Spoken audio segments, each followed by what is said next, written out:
Welcome back to Attack 404. This is part 2 of war driving and also wireless discovery. So we're going to take a look at a few applications that I've mentioned in the previous video that can both help with war driving and wireless discovery. So let's just go straight into the applications and check them out. So one of the things I have to throw out there with Windows that you guys need to be aware of, and gals if you're listening, is that Windows likes to play the same games that OS X likes to play, or Mac OS, where they kind of keep a tight grip on what can go into monitoring mode. What I'm going to do in this example is I'm going to load the wireless device that we will be listening with, and you can see that Wi-Fi 6, just a TP link, should generate some traffic, but we don't have much control over the device in Windows like Apple. So your best bet is probably going to be in Linux. So again, the same results you see in the previous section of the video with Linux, you see now. So I'm going to stop this because I don't want to get like dizzy and crack my head open. Nah, just kidding.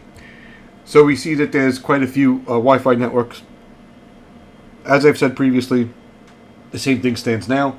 If you want to write something to filter through all of this, you can. I'm not going to take the time in order to do that because that's not the intent of this video. The other tool that I have is Inssider.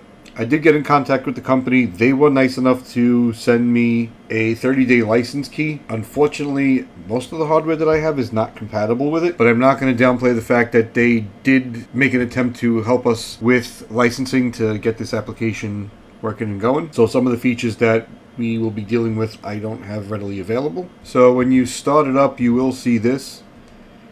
There are different modes to the software. It is pretty decent, I'm not going to lie. I've tried to get GPS working in this and I couldn't for whatever reason. I have no idea. One of the main things about this application that I do like is signal strength and suggestions on the channels that are nearby. Not that we would be using it for that. We would probably and primarily be using it for obviously detection and scouting out targets. NetStumbler and Kiss Mac are two applications that are pretty much deprecated and dead.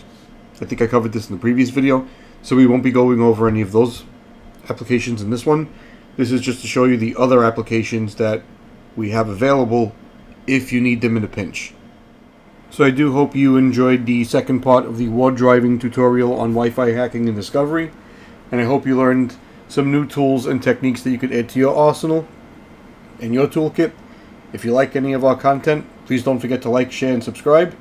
And if you have anything you'd like to add, hit us up in the comments below.